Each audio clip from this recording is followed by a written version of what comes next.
Hi, and welcome to the Z3 Project podcast. I am the Z3 Project founding director. My name is Amitai Fraiman, and this is our podcast.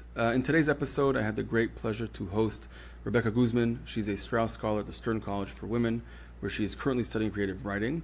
Her work appeared in the Jewish Journal and Jewish Press. She is a contributor of our book, Young Zionist Voices.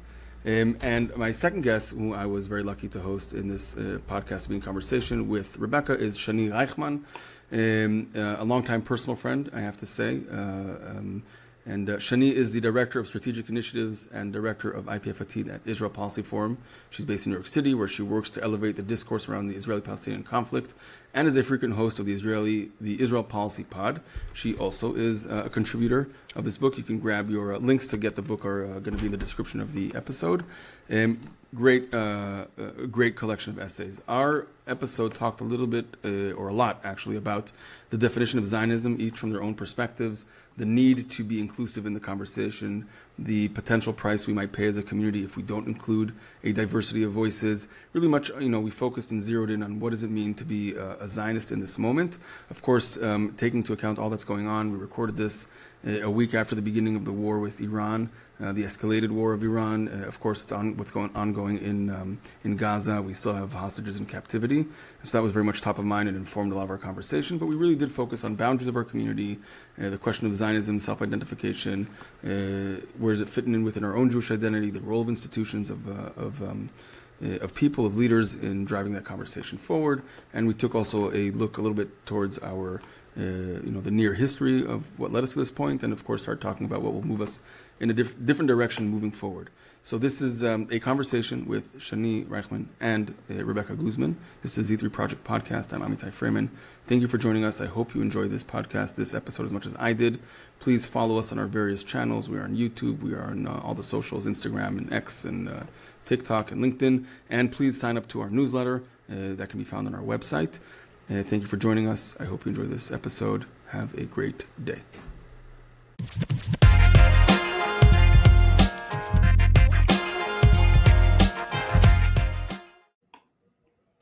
Hi, Shanie. Hi, Rebecca. Welcome to the Z3 podcast. I am so excited to have the both of you here to have this conversation. You both are contributing authors to our most recent book as we're recording this, Young Zionist Voices. I actually do have a copy here on my desk, so why not hold up the prop if I can? People listening to this should get a copy. There's, it's a collection of 31 essays of authors 30 and younger. It's very, very interesting. It's written post October 7th, a lot of insight from rising leaders from across the Jewish world. And we're really blessed to have you here in this conversation. So thank you very much for joining us today on this lovely Friday. Pleasure to be here. Us. So so we'll dive right into it. We're in the midst of quite a dramatic moment for our people. It's been intense for a while since towards the end of 2023. But in the past week, when we're recording this, we've seen an increase. We've seen the direct kinetic confrontation between Iran and Israel in a way that we've seen only moments of it in the past 2 years prior. But this is a whole new level of escalation, and it weighs heavy, and it's in the back of our mind. But I think in this conversation, we'll probably reach that at some point. But we're here to drill down and really talk about Zionism and the word, the meaning, what it means to us, what it means to our community in this moment and moving forward. And I think that's what we'll start with, maybe a brief definition from each of you. What does it mean to you? So start with Rebecca, because she was on time today. I wasn't on time, but Rebecca was, so you get to go first. And so what does the word Zionism, what does it mean to you personally?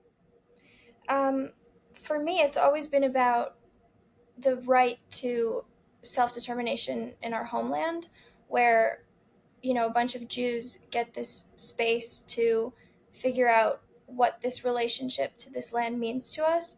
And that doesn't mean that everybody is always going to have the same opinion and the same relationship. But I think especially for my family and where I come from, it's about safety and a place where Jews are not going to be persecuted for being Jews, hence the Jewish state. Thank you. Shanie. So certainly everything Rebecca said resonates with me. I try to keep my definition of Zionism as broad as possible so that we can be as inclusive and encompassing of as many potential Zionists and certainly as many Jews as possible. Support for a secure Jewish democratic state. But I try to keep that very broad. So I wouldn't define the precise borders of that state. I wouldn't prescribe any particular brand of Jewishness. I believe in big, massive tent Zionism, which hopefully holds all the ideals of Israel's Declaration of Independence. Thank you. So I mean, that's a great start already. Now, what I'm hearing between the two of you, and I'm curious if this is just me mishearing, but I would say that maybe a slight variation between the two of you in this specific moment is that it sounds like Shanie's definition of Zionism is a little bit more. There's an element that's a little bit more conceptual, right? Because once you get into the actualization of parts of it, there's going to be borders, there's going to be like real life implications. And Rebecca didn't feel the need to make it end with a conceptual definition, but saying like there is a place in a land and a border, and that's a place for us to kind of express our collective identity. Did I hear that correctly? Is that a fair? You caught my part correctly. I view Zionism as a philosophy, maybe a political philosophy, honestly. Sometimes a theology, but the way I relate to it is as a philosophy. So that's why it's so conceptualized for me. And we'll talk about this later, but I believe that you can support Israel and not call yourself a Zionist. And in fact, many do, not me, obviously, because I'm on this podcast. But I like to maintain that distinction and view it more as a philosophical belief system. Got it. Rebecca, how does that? Yeah, I think you hit the nail on the head with that. And I will admit that my personal relationship with Zionism is incredibly informed by my lived experience. Not everything that I've learned in school or all the political science classes or all the trips I've taken there, but kind of honestly more of my life in America, growing up Jewish in America, as opposed to experiences I've had there. Got it. So more conceptual. So would you say so? I mean, there is a question. There are those who would say today, Israelis say it today. Some said it earlier that I'll bring two names and then I want to move to the next thing. But just to make this real to our listeners, what do we mean when we say conceptual or aspirational or theoretical? Anshel Pfeffer a while back, I'm curious to hear these days, but said that Zionism is a platform that has run its course and we're done. We don't need it anymore. Not from a place of being against it, of course. Says, well, there's a state we've fulfilled the goals of the program, and now there's a conversation of what it can become. That was kind of one element of it, and I think that there's another one. I think it was Eitan Livne in the 50s wrote a piece called "Is Israel Still Zionist?" Right, and basically saying it was very easy to say that there was an aspirational component of Zionism as long as it wasn't a reality. But now that there is a state, and he wrote this in the 50s, right, 53, I believe. It's like, are we living up to the ideals of a promise? Are we living up to what we're supposed to be? And that's what kind of how he, where he located the definition of Zionism. But from in this conversation and where we're sitting, I'm already hearing a little bit, at least in how Shanie said it, both of you actually, how you said it. There's Judaism and there's Zionism, and I'm wondering how those two fit together for each one of you. So we'll start now with Shanie, I guess, because we started with Rebecca, and gotta be fair here. Sure. Well, Zionism is very, very central to my Jewish identity, mostly because I don't connect as much religiously. I'm not particularly spiritual, so I connect mainly through peoplehood. And for me, Israel is the primary manifestation of the Jewish peoplehood today, and so that's why it is kind of at the core for me. That said, I'm working hard on being more and more open-minded to those who don't connect to their Zionism as a means of connecting to their Jewish identity and who don't center their Jewish identity around Israel. But it's been a journey for me towards understanding that the way that I connect to Israel and Judaism is far from how many others do. Yeah. Can you say a bit more about when you say the manifestation of the Jewish peoplehood? Yeah. That some of our listeners might immediately pick up on that, and others might need a little bit more unpacking. Yeah. I think that Judaism as a religion is an idea that originates in the United States and was something that Americans attempted to bring here pretty early on when the first American Jews arrived. They realized that it behooved them to treat Judaism more as a religion similar to Christianity. And they were pretty successful in that endeavor. And now their descendants are very upset about that, right? Because I think most Jews at this point would say, no, Jews are an ethno-religion. We are a people. We are a nation. But we already spread the rumor across across the United States, over 100 years ago, that Jews are not a people, that Jews are not distinct. We are like everyone else. We are simply have a different religion. And we'll get into this further down the line, but that's part of the misunderstanding of what Zionism and Israel are and what they mean to us as well. So just to push you on that is to saying, and therefore, because it's not limited to just a religion, and it's much more inclusive or expansive, that necessitates a relationship to Israel, and therefore that's where the two kind of intersect. Is that a fair kind of following of the line? Okay, exactly. Thank you. So I want to make sure I'm following on that. Rebecca, how does it meet you? Because your essay is you make some bold statements in there, I'd say. That resonate. I'm not saying they don't. It's sometimes depending on what when you ask me, but I'm curious if you want to kind of take a stab at that question. Yeah, sure. So as I've said before, and I'm sure I'll repeat many, many times, that my Zionism, and the reason I say my is because I think everyone has their own approach to it and their own relationship, that I kind of think it's like fingerprints and snowflakes, like no two people's Zionism are alike. And for me, it's more about I am a Zionist because I'm Jewish. So especially having a family that grew up in the former Soviet Union, the idea of, like Shanie said, the manifestation of Jewish peoplehood, and I think the safety associated with that automatically means that I am a Zionist because I'm Jewish. I just want to touch on the snowflake point, because I really loved what you said, the idea that everyone has their own version of Zionism and their own understanding. Because I can't remember anymore if I wrote about this, but how we had many forms of Zionism originally. Obviously, I'm sure you've spoken about it on this podcast, so I won't go into it, but, forms of political Zionism, religious Zionism, cultural Zionism, etc., labor Zionism, revisionist. And they were all some type of Zionism. And somehow we've now tried to make Zionism whatever contemporary Israel is, instead of recognizing that it's a philosophy and people hold different versions of this philosophy, different streams of it. Yeah, I like that. It certainly resonates in the sense that there's different variations. I think part of what we think about, is broadly speaking about the differences maybe sometimes between Echad Ha'am and Herzl in their sense of like what is going to, Echad Ha'am articulated as there's two questions. And Herzl also addressed this, and I know this question was then co-opted later and used in a very, very negative way, but nonetheless they use the question, the Jewish question. The way that Echad Ha'am articulates it is, look, there's a problem of the Jews and there's a problem of Judaism, and the problem of the Jews being like, what's our, how do we secure our future, and how do we like physically survive what's to come wherever it is, and he had his own opinions versus Herzl's, and it's not meant to be a course. This is just tying into both of these and how they inform the rest of this episode. And the problem of Judaism is really like, okay, but then what?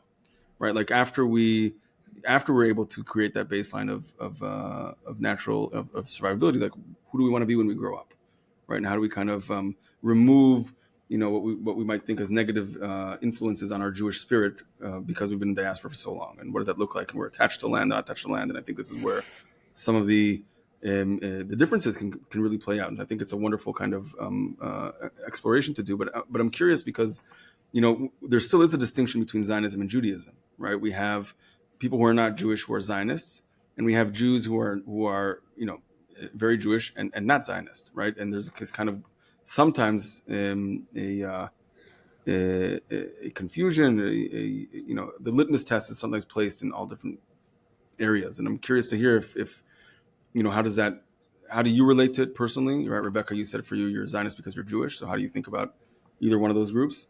And Shanie, we'll start there, but just give you a minute to sit with that. And Shanie, from your perspective also, and feel free to answer either one of these questions, is like, okay, so what do we do? Like, are we focused on like, is the end game like Zionism, or is the end game Judaism? And how do we kind of think about those in different spaces?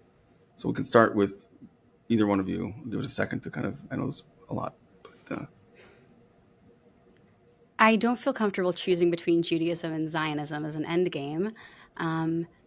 If I had to choose, I would have to choose Judaism, but I want to be clear that Zionism and Israel are not the same thing.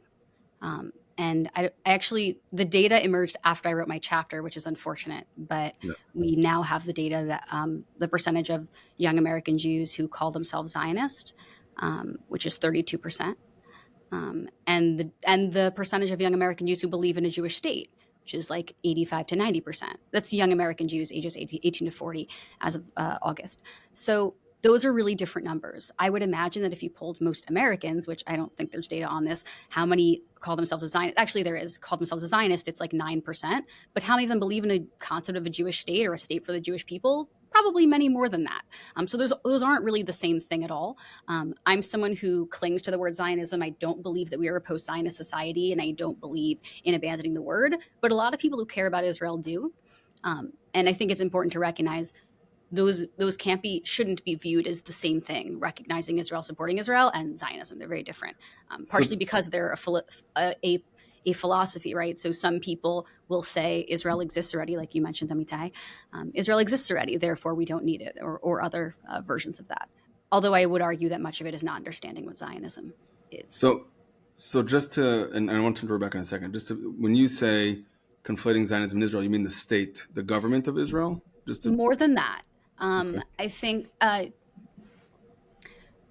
people define Zionism far beyond what I'm referring to it. So on the one hand, yes, there, as Rebecca and I both said, I guess, there are so many legitimate versions of Zionism.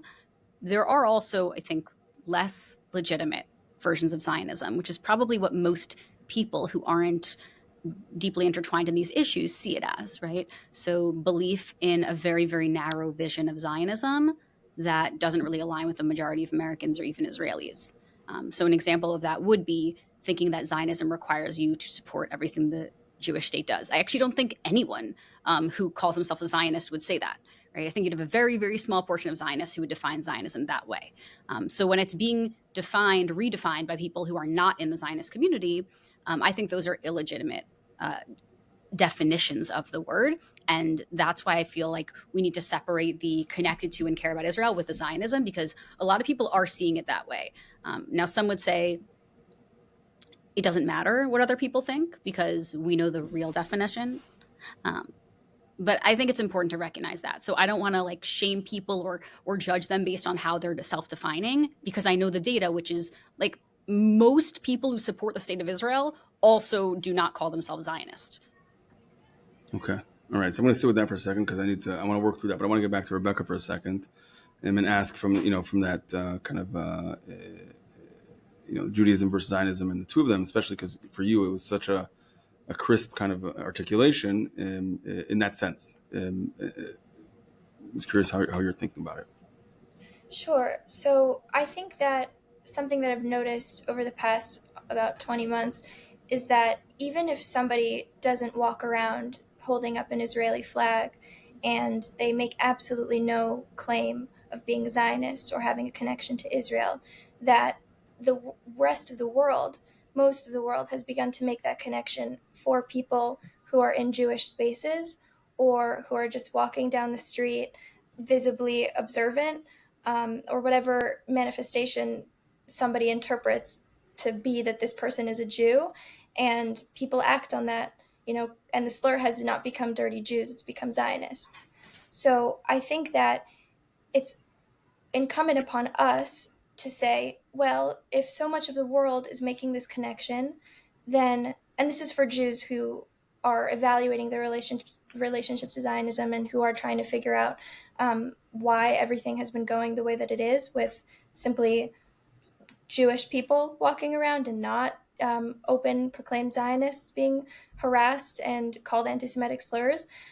Why does being a Jew or visibly being Jewish mean I'm a Zionist from the negative point of view, if that makes sense? It makes sense. And I think that they're actually beautifully emerged here, like maybe two sides of the coin that should be very interesting to kind of, continue to investigate. On the one hand, we have, Rebecca, what you're describing is like the world is collapsing the two. And so why are we spending so much time parsing?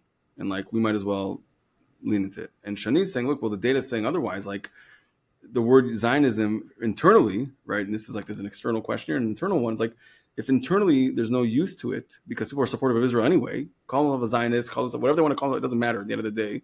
And there's by the way, there's particular examples, like Chabad is a wonderful example, right? They're not Zionists by any stretch of the imagination from a classical perspective, right? Of the Zionist movement, but I don't think anybody would question, are they pro-Israel or not, right? As an example. Yeah. So if there's no utility for the label Zionist, why are we investing so much in it, right? Do you see what I'm saying here? Like, there's the outside of, like, it's collapsed externally, so we should use it because why not? And internally, Shani's saying, well, the data is telling us that people, it doesn't matter if they say they are or not, they're still supportive of Israel. Mm-hmm. So I'm curious, how do we navigate those two kind of perspectives? I should clarify that I do still think it's helpful within the Jewish community. So, for example, I work in an organization that has Zionism as its first organizational value. I think that's helpful.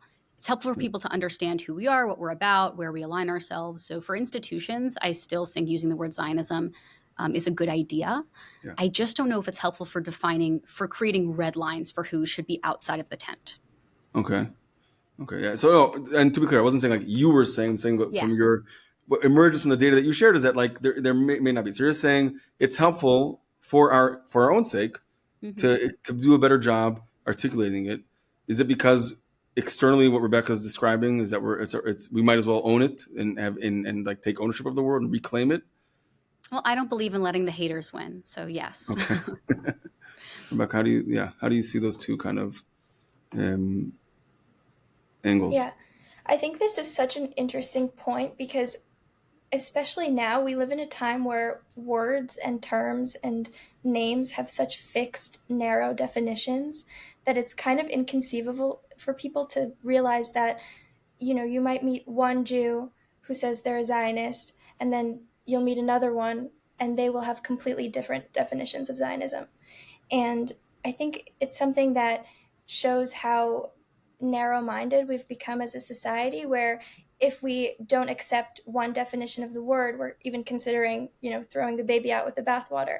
But I think that if it's going to mean something broad and there's room for flexibility for everyone to form a different relationship to what Israel means to them and what being a Zionist means for them, then I think we need to regain some of that flexibility and open-mindedness that we've lost as a society. Mm-hmm. Yeah. So thank you. So Shani, you introduced this idea of boundaries for the community, and we'll get there in a second. But before we get into that conversation, I am interested in thinking about the demographics of this, right? The age cohorts, how we're addressing this from a generational perspective. I am the wise old man on this podcast in this specific thing, which makes me chuckle because I'm neither wise or old. But there is a conversation to be had, I think, about how does this, what is the generational divide here, and what you're seeing both from actual support or identification as Zionists and the use of it. And I'm curious, from both of your experiences, what are you seeing in this area? Mm-hmm. In terms of the generational gap on Zionism in Israel. Yeah.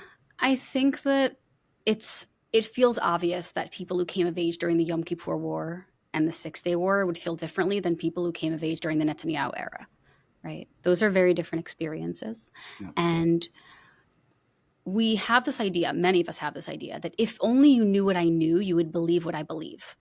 But that's not true. The real truth is that if you felt what I felt, you would believe what I believe. And even if we know the same information that people 30 or 40 or 50 years older than us know, we're not going to feel what they felt during the 6-Day War and the Yom Kippur War and all of the other moments that we are not and have not lived through. And they're not going to know what we feel. They're not going to understand the types of what it's like to be on college campus today. They're not going to understand what it's like to have the types of conversations, political debates that we are engaged in, and see what we're seeing on social media. So I think recognizing we're coming from different places, super different places, and that's a reasonable thing. There's nothing wrong with that. And that acceptance to me is the first step, not assuming that the other group and this goes for what I'll broadly call the younger generation and the older generation, not assuming that they don't know what you know. So a lot of young people assume like my grandparents just don't know about Palestinians. Like they don't know they exist. They don't know about their suffering. They have no concept of that. And the older generation assumes younger people like never heard of the Intifada and never heard of all of the wars and don't understand anything about the history and foundations of Israel. Right. Both of those assumptions could be true and also could not be true, and holding them as damaging generational relationships, even within people's own families. As you know, I receive a lot of phone calls from rabbis and their congregants who are very distraught that they can't have a single conversation with their kids or grandkids about Israel. Some of them are not talking over it. And that's an enormous challenge. And I think coming from a place of humility, recognizing that the issue isn't that they don't know anything. The issue is that we feel differently. And that's a totally different approach to the conversation. Yeah. Thank you. Rebecca, how do you... Yeah, I mean, speaking from an Orthodox perspective, I think that most people I know, myself and my peers, we don't really have such big divides within families. Of course, I'm not speaking for everyone at all. I just think because it's a religious Zionist perspective that is one of the more narrow boxes, and therefore it's more of a homogenous community. Of course, within that, there's still space for people to have all of those disagreements and rifts, and simply because of different feelings experienced by different generations, like Shanie was explaining. And I think that the gaps between people, it's kind of like you're fighting about the same thing and you want the same thing, which is that both of you have the best interests of the Jewish people and the Israeli people at heart, and you're negotiating that in different ways because of, again, what you've experienced. So the Israel that our parents grew up with is a different Israel than the one that we are growing up with now. So, but it's the same feeling underneath, I think. Yeah, yeah. That tends to be. I was in I participated in a conference for rabbis, and I think that was something that was actually very interesting to see, this emergence of how that a panel with rabbinic students, and how like the depending on the denomination that the student represented on the stage, the different way they described the intergenerational kind of conversation in terms of this a more unified approach. And it could be also just the size of the denomination. It can be a variety of elements that inform it, a more orthodox, a more conservative kind of like limited set of practices and beliefs. It's to be expected. And also at the same time, as we're saying, it's a different world, it's a different reality. So I would say that as someone who does come from within the Orthodox community as well, there is also difference in practice and kind of roles of different genders within the community, and things are being pushed in relation to the reality. And so this is a question to both of you, I guess, Shani, to you as well, because what is maybe might happen is, just as our generation, I'll include myself in this moment, like we grew up in a specific moment in Israel's history, but also kids now are going to grow up and have core memories of an entirely different reality, right? And so we might find ourselves on the flip side of this, of saying in 20, 30 years from now, it's like, you guys only criticized Israel because it was safe and secure when you were growing up, but we grew up under a war, and and you're taking it for granted, and we don't, we can have this kind of reversal. So the question really is, I think, is what is our intended, what's our desired outcome from an educational perspective, an emotional perspective, that we want our communities, our learners to be part of, and how do we reach that? And I'm specifically thinking about, and this is coming back to the boundaries question, like who's in the conversation, what are we trying to say? I think Rebecca, beautifully said, like the end game is the same, like the secure,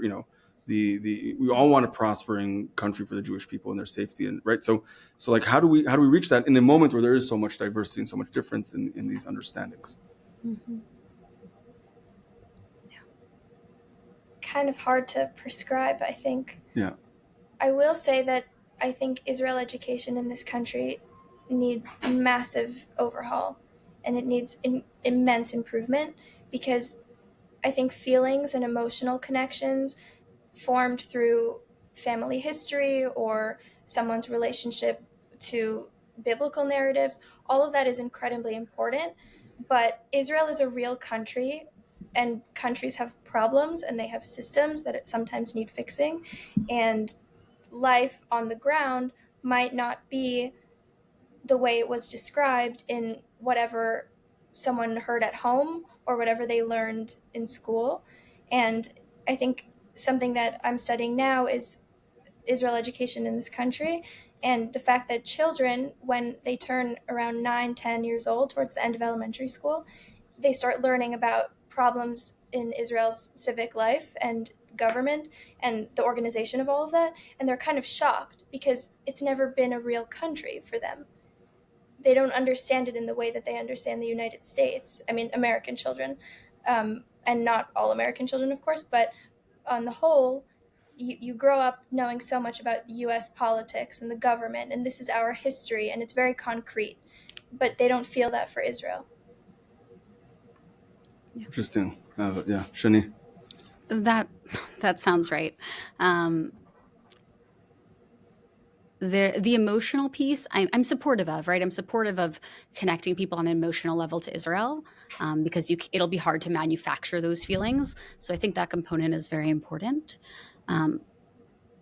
And I myself realized in college that I also didn't have a very complex understanding of Israel. And Amitai obviously knows this, that I spend every summer of my life in Jerusalem. My family speaks Hebrew, and I went to Orthodox day schools my whole life.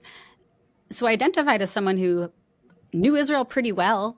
I would imagine felt closer to and more connected to Israel than 95% of American Jews or so.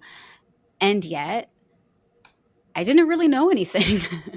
And I've sometimes held the story that when I was 19, I was going to Israel on winter break, and I wanted to visit my friends in yeshivot over the Green Line.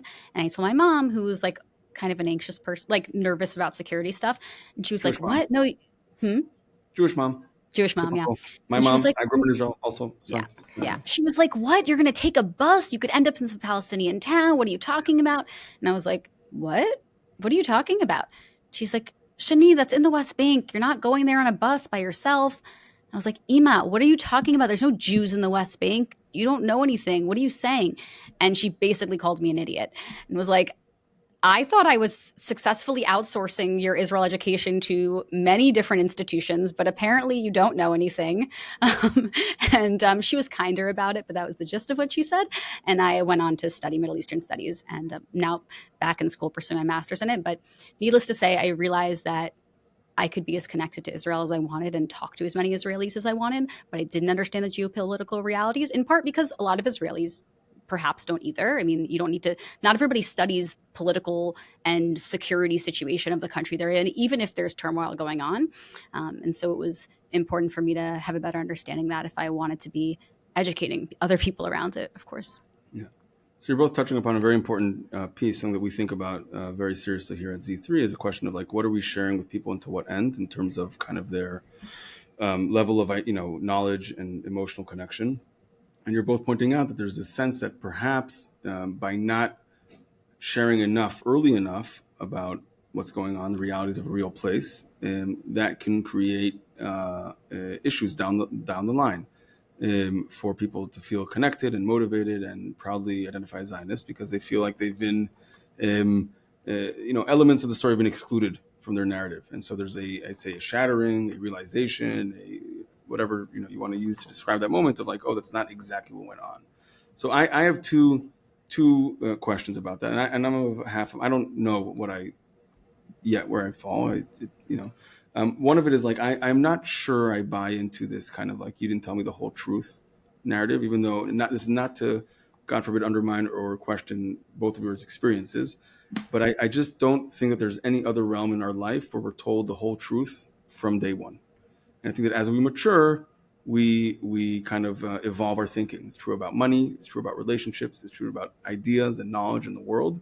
Even our capability of understanding concepts such as people, countries, nations only evolves throughout age. And Rebecca, if you're studying this now, I'm sure you've come across this. So I'm like, that's part one. Like, I'm not sure. I think we're holding ourselves on a very, very high standard about like this. You have to know everything at a certain age. But I think what makes it worse, and this is where I'm mainly seeing issues where we need much more work, is that somehow activism and advocacy became the only legitimate way to measure someone's affinity and relationship with a place. Right. In other words, like if you're not out there, let's take the campus, for example, if you're not out there arguing with everybody and waving an Israeli flag and like yelling and have like, I'm a Zionist everywhere, then you're not doing it right. Or if you're not calling your representatives, you're not doing it right. And you're a bad Jew or whatever it is. Right. And I think a part of the issue is that we have to find other outlets to express ourselves and our connection, our relationship that isn't only politically limited, right, in this like advocacy space. Now, like this is like a thought that I'm having, and I'm just curious how that sits with you. Not to bring this back to the Zionism question, but I think one of the ways we ended up with only 30-ish% of American Jews in this young demographic calling themselves Zionist is that we would colloquially, we being institutions, I'll put myself in that category even though I've never done this, Jewish institutions would be pretty dismissive of those bringing up criticisms of Israel, right? And they would colloquially say they're an anti-Zionist to refer to people who are what you might describe as anti-occupation, as deeply critical of the Israeli government, as pro-Palestinian, who were probably not actually anti-Zionist by our actual definition. They were colloquially referred to as that for decades. And I think that's part of the problem that we're seeing today with people wanting to disengage and not be part of this movement because they don't see there being any room for dissent. And I do think our community has now made a huge shift. I hope it's not too little too late, because I think in the past 10 years, there's been a massive shift. I think that if you're in Orthodox institutions, it's a little bit different. But if you're growing up, as 90% of American Jews are in the Reform, Conservative, Reconstructionist movements, you're being taught about Palestinians. You're being taught about the conflict. You're being taught a pretty like center-right, center-left, like lefty Zionist worldview that I don't think really shies away from the complexity at all. So I'm curious to see how that's going to play out. And if in 10 or 20 years, we're going to have another "You Never Told Me" campaign of young people who feel disenchanted with their institutions in Israel, or if they'll actually be smarter and more educated and understand the complexity and thus want to stay in the conversation. But I do think our community has made a massive shift in the past 10 years.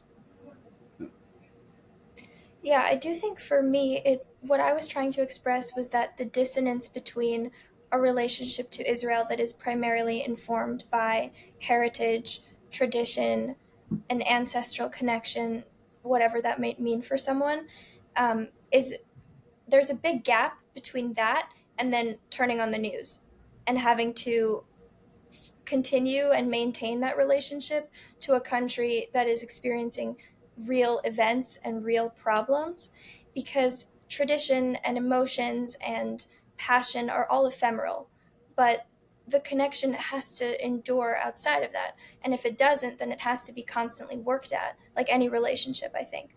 So I wasn't coming at this from a perspective of "You never told me" personally, because I was lucky to have a pretty comprehensive education and experiences that allowed me to learn much more than many people in this country. But other than that, I think there is a disconnect in so much of the religious Zionist world. Yeah. Mm-hmm. Yeah. So that's that to me, that's thank you both for that. I think what I'm left with, and this is goes back, of course, to some of the beginning of our conversation, and it's fine to move back and forward in the conversation. There's no rules. We make them up as we go. But it made me think about, well, part of this, in like moving the education, it's like a new thought that I'm forming, so I don't have quite the word, so you'll help me out here. But I think that it's in moving the conversation more towards like the realities in a way. We're doing several things. Number one, we're making it concrete for our learners in our community. It's like it's a real country. It's not just like in our text, in our fantasy imagination world, right? Of one day we might return to a place that's magical and wonderful. And by the way, we know that like there were mamash people who made aliyah from different countries who also, upon arrival, were like, what is that? We were promised the land of milk and honey and gold and. Can we go home?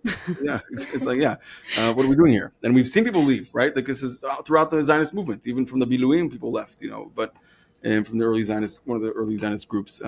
But the point being, like, yes, there's a reality, and then there's the ideal, and it kind of feels to me a little bit Like, in order to sustain Zionism as an ideology or a philosophy that relates to a real world, outside of Israel, we need to think much more about still how do we work towards a perfect image of it, right? How not idealize like it's amazing already, but like it can be amazing. We got to work towards this, right? And kind of like make it real in that sense. And I'm not sure I'm saying it correctly, but what I'm curious to see what happens maybe is, because Israelis are going in a different direction entirely, right? Like if the education in the U.S. is like, look, Israel isn't perfect, but we can make it perfect, and therefore we're going to take a more kind of universal or progressive kind of approach to it because this is what it can be to live up its promise. Israelis are like, I'm in a bomb shelter every day, and can't shy away from the fact that Israel and Israelis are moving to the right, for a variety of reasons. And so, like, while we might develop a better connection to the conceptual Israel, once again, we're going to miss the mark with the real Israel because Israel will be moving in a different direction entirely. And that's a worry that I have. I don't know. I'm just kind of like free-forming here a little bit just because I'm like, what do we do next? It's like we're responding to the problems of the past, but how do we kind of not perpetuate them moving forward as things are unfolding? This keeps me up at night. Yeah. A project that I started with my colleague Moore about 3 years ago is called the Shared Values Project Fellowship. It's to get at exactly this. It almost felt like the missing piece of the work that we were already doing to shape the discourse around the Israeli-Palestinian conflict. The missing piece was not connecting liberal young American Jews with their counterparts in Israel, because there are some still left. There are those who actually share the same values. It's hard because, as you said, Israelis are moving more to the right, and about 80-something% of young American Jews call themselves liberal, which often translates into liberal around how they perceive the Israeli-Palestinian conflict. For Israelis, even the ones who call themselves liberal might not perceive it as it relates to the Israeli-Palestinian conflict. But you do have people who share enough in common in terms of values that they can have a conversation. They're going to see the conflict different. They're going to see this war differently, but they can still get on the same page enough to communicate and to understand each other and to try to better each other's societies and better the relationship between the two societies. And so thinking about more ways that we can deepen that engagement is sort of core to this work. But it is troubling. The trends are obviously heading in opposite directions. I think that it's going to be very hard to get American Jews to, broadly speaking, to rally behind Israel's behavior vis-a-vis Palestinians, particularly in the West Bank. But it's much easier to get American Jews on board with how Israel behaves vis-a-vis Iran's proxies and Iran itself, right? So we have to look at it as multifaceted. There are a lot of things Israel does that I think the majority of American Jews can understand and resonates with them and they can empathize with. And then there are certain things Israel does that American Jews are just never going to get on board with, vast majority of them. And perhaps that's okay, as long as it's sort of a two-way conversation. And again, recognizing the issue is not ignorance necessarily. Israelis assume American Jews just don't know, therefore they don't agree. The reality is they don't feel what you feel. That's part of why they don't agree. And they're never going to feel what you feel unless they're in a bomb shelter. And you're never going to feel what they feel unless you have the privilege of distance, which sometimes also provides a level of clarity that Israelis do not have the luxury of receiving. Yeah. So it cuts both ways, really, is what you're saying. Like this Absolutely. Yeah. Rebecca, what do you think? What's your... Yeah, I think that there are limits to how far we can push here, because of course I think Shanie just put it beautifully with the fact that it's the feelings that are different, where we have the distance and the clarity, which is wonderfully said, that Israelis might not always have, but again, we don't have their lived experiences of being in bomb shelters. And so I was in Israel on October 7th in my brother's apartment, and with my brother's family. He lives in French Hill in East Jerusalem. And then coming back to America, and I live in New York City, and being around a lot of, not at school because I go to Yeshiva University, so again, pretty religious Zionist, narrow box, homogenous community for the most part, but even in New York, being around people Jews who are anti-Israel and anti-Zionists. And I think that the limit is that if you want to say you are a Jewish anti-Zionist, but you do not have the best interests of the Jewish people at heart, and by best interests I mean survival and safety, then we kind of fall into a Jonathan Glazer refuting his Jewishness at the Oscars scenario, where what does the word Jewish even mean there? Put in the phrase of Jewish, anti-Zionist, or I'm Jewish but I'm anti-Israel. Right. So you're both raising very interesting points here about the prospects of a relationship and kind of what the meaning of Zionism is, and I'm curious, just to follow down that pull on that thread a little bit in terms of the boundaries of conversation. So Shanie, you're saying from your perspective it's got to be as expansive as possible, and Rebecca, you're saying similarly. Like there it has to mean something at some point. So maybe we can kind of maybe spend a minute or two on exactly this. Is like what are things that we I don't know if it's actions. We don't have to name. We don't have to name organizations. Specifically, I'm less interested in that. Generally speaking, because I think it becomes a distraction of kind of clarifying the questions at hand of who we want to be, and so I'm curious, like how do we think about those boundaries and those questions? And Rebecca started it off in that path a little bit, the well-being, but like maybe there's a little bit more we can say about that. Sure. So I think this is something that I devoted a big chunk of my essay to, because it was just something that was troubling me at the time and continues to trouble me today, where as someone for whom being Jewish meant absolutely nothing until I was about 10 years old, my parents are from Belarus, from the former Soviet Union, being Jewish was just an unlucky mark in your passport. That was absolutely it. I had zero memories of any type of talk about Israel. I thought the Israeli flag was the Jewish flag. I don't even know how I made that connection as a child, but for some reason I thought that. And I think that now what happens is that the distance that Shanie was talking about, that is so crucial and productive at certain points, also is a little bit dangerous, and I think that this is informed by the comfort and the privileges American Jews experience here. And I know I might sound now like a little bit of the older generations who are fighting at Thanksgiving or Shabbat tables, who are saying that you have it so easy, you don't know how Jews have struggled. But I think that there is a fraction of truth in that statement, where we don't know how Jews have struggled. We don't know what it's like to wake up in the middle of the night and run to a bomb shelter, because that is how certain Jews are struggling right now. So for you, just to complete that thought, so therefore, when you're looking at the conversation, the people who have at least empathy to that position would be an important component of it. Yeah. Yeah. Thank you. I suspect it's possible that Rebecca and I disagree on the details of what it means, but I agree with the sentiment that those who I would perceive as lacking empathy for Israelis, what I'll describe as not seeing the humanity in other Jews, not seeing the humanity in Israelis, not seeing the humanity in other people as a whole, those are the people who are outside the tent. But I believe in clarifying as much as possible to really see if those are the people we think they are. Because there's a lot of sloganeering, there's a lot of name calling, there's a lot of self-identifying with words and phrases and movements.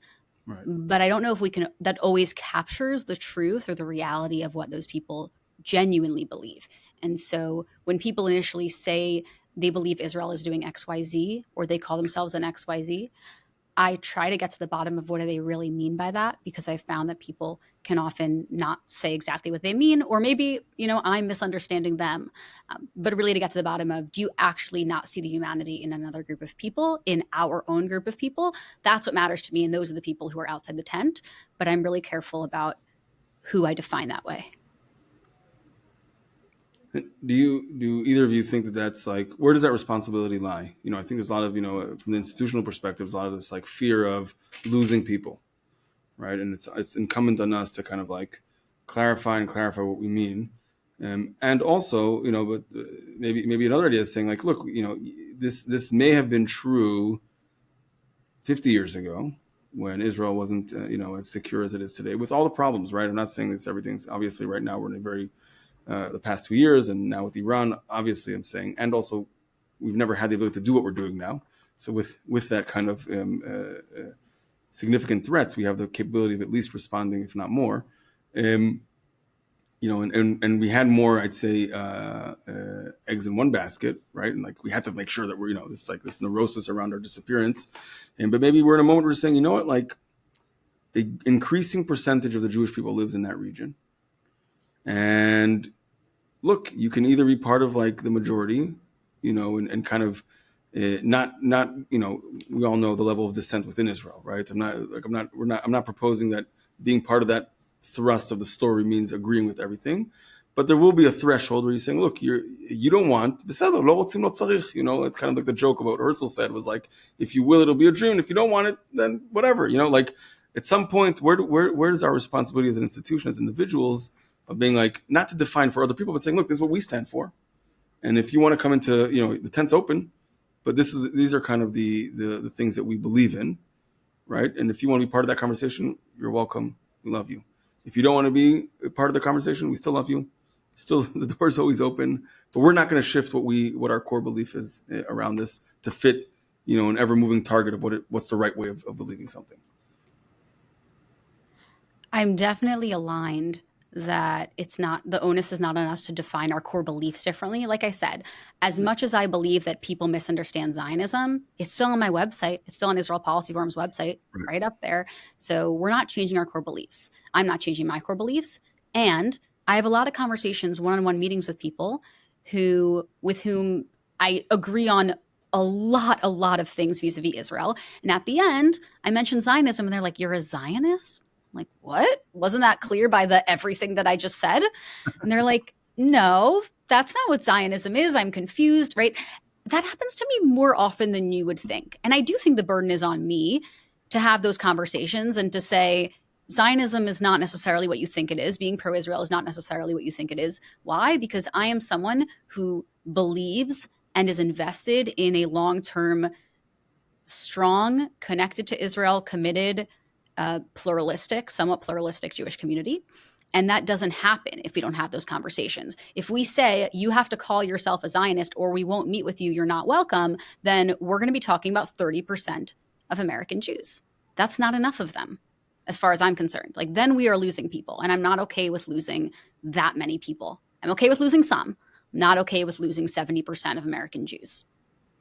So the burden is on us, as I'll speak for myself and for you, Amitai. Like, we are people who work in the community, and it is our job to bring people in. It's also our job to have strong values, but we need to communicate them effectively.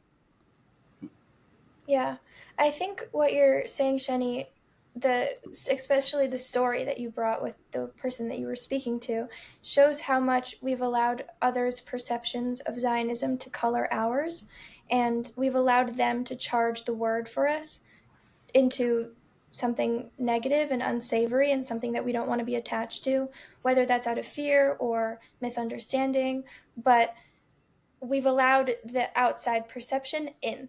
And I think that's where things become a little bit worrisome, because again, this is something that is supposed to come from inside out, in my personal belief. I think you're absolutely right. And I also blame our own Jewish community for doing that. We've contributed to this mess by telling people who are critical of Israel that they're not Zionists and calling them anti-Zionists. We use it colloquially, right? I see someone with a Palestinian flag and I say, oh, they like support Hamas. Is that necessarily true? I have no idea. Some of them might. Some of them do. But the fact that I'm making those assumptions about Jews is a problem. I can make those assumptions about other people. But as a Jewish community, the burden's on us. So I think that we are continuing that cycle in some ways, and it's not helping. But Isn't that of a lot course, to ask? Yeah. I mean, I probably agree with you, and this is not. I'm just trying. I want to make sure. Like, I want to push myself and you a little bit in this. Like, but isn't that a lot to ask from a community that's like has been a perpetual minority and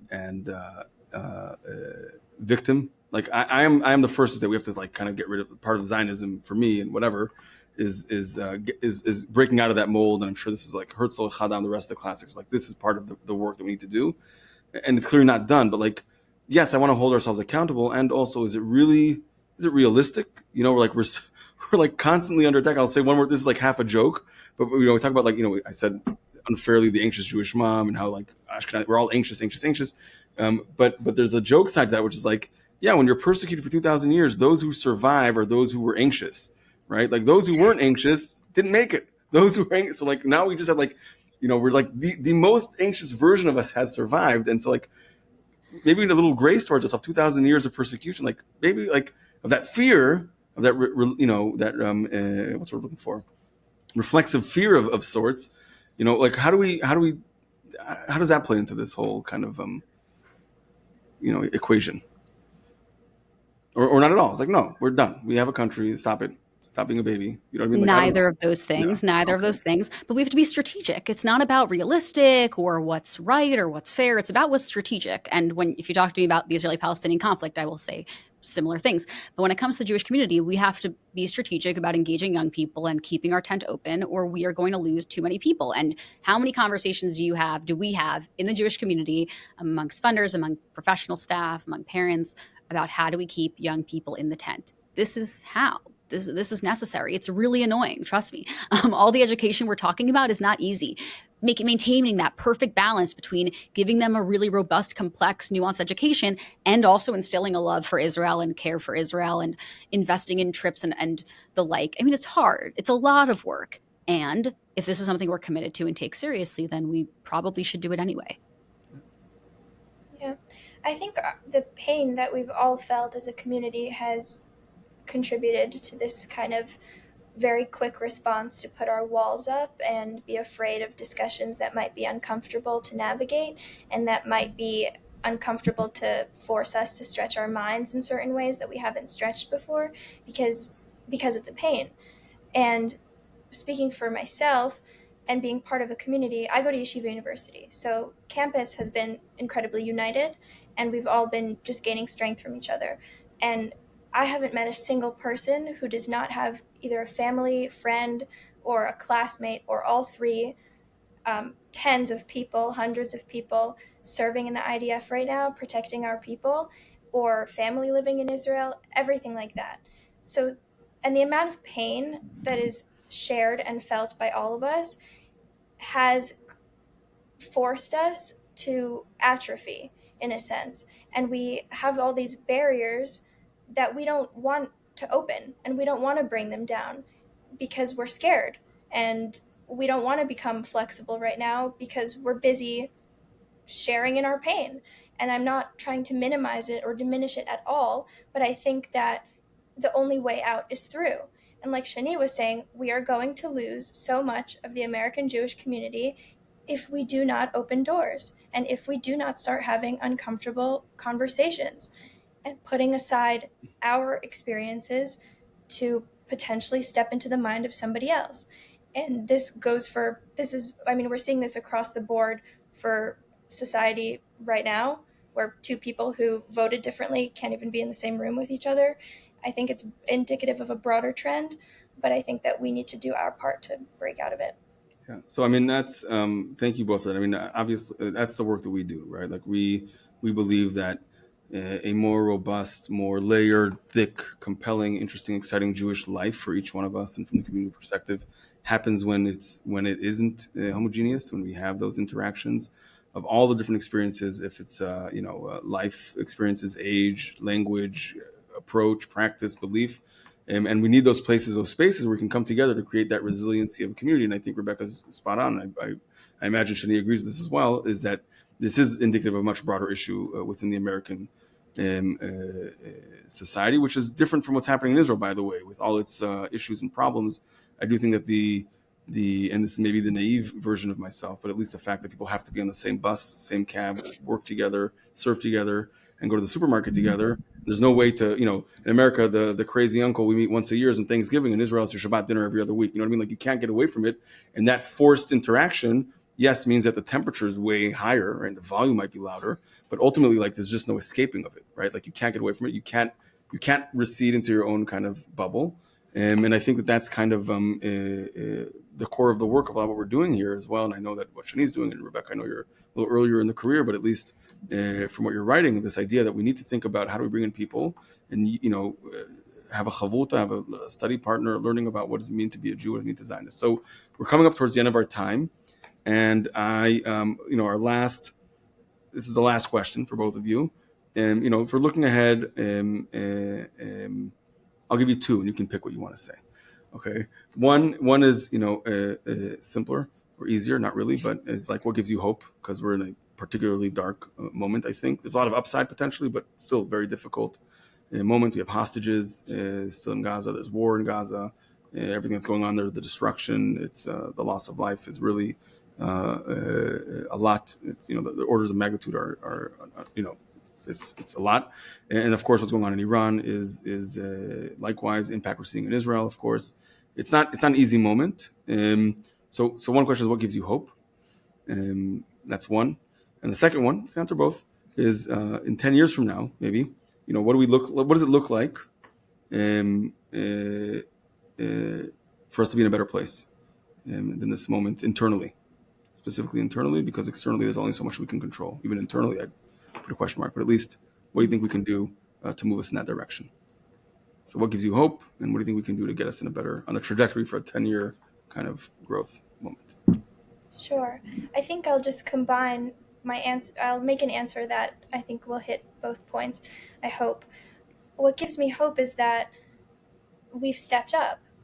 Our community and our generation especially has stepped up. I mean, our generation in the sense that we have absolutely, I believe, broken through this perception of the coddled iPhone generation who can't do anything themselves and have absolutely no integrity or whatever people believe about us. But I think that we've stepped up where my classmates have left school and gone back to serve, or we've organized trips and we've gone to communities and we've played with soldiers' children, or whatever manifestation of stepping up we have decided to embrace. That is what we have done. And I think that this determination and this will and curiosity that our generation is showing right now is incredibly inspiring. Jews are right now, I mean, we know what happened with Birthright literally this past week. The energy that we bring to the table is so important. And in 10 years, if we can just maintain and increase and nurture this energy, then I think we'll be in good hands. Mm-hmm. Thank you. Shanie? What gives me hope is that despite the fact that 66% of young American Jews feel that Israel's actions conflicts with their moral, political, and Jewish values, you still have 76% of them who feel connected to Israel, which means that it doesn't really matter somehow what Israel does militarily or at the government level. American Jews still care, and it appears that they are not going to stop caring or stop feeling connected. And that makes me hopeful. And as a policy person who spends most of their time thinking about resolving the conflict, it's hard to be optimistic right now. And yet, it's a moment where people are actually thinking and talking about the future. And being forward-looking is one of the most important parts of any optimistic future, of building a horizon. The fact that you have Israelis and Palestinians and Americans and Jews and Muslims and everyone around the world thinking about how to resolve the Israeli-Palestinian conflict in some way, thinking about regional peace, thinking about the Middle East more critically is important, even if it's going to bring out some of the worst inclinations that we all have, which it does for me too. It's still amazing to see people actually caring about changing the status quo now that that has been shattered, and waking up to the fact that we do have to solve this some way, somehow, at some point. And I think that in and of itself brings us closer to getting there. Thank you. Great. All right, Shanie, Rebecca, thank you so much for your time. I know that I could have gone on for more questions, but this was really wonderful, and I truly appreciate your time and your thoughtfulness and sharing your perspectives, agreeing at times and disagreeing very politely at others. But part of this is to really model how this can be done. So thank you for that. And I look forward to more conversations in the future. So thank you so much for joining us today on the Z3 podcast. Thank you for having us. Thanks, Amitai.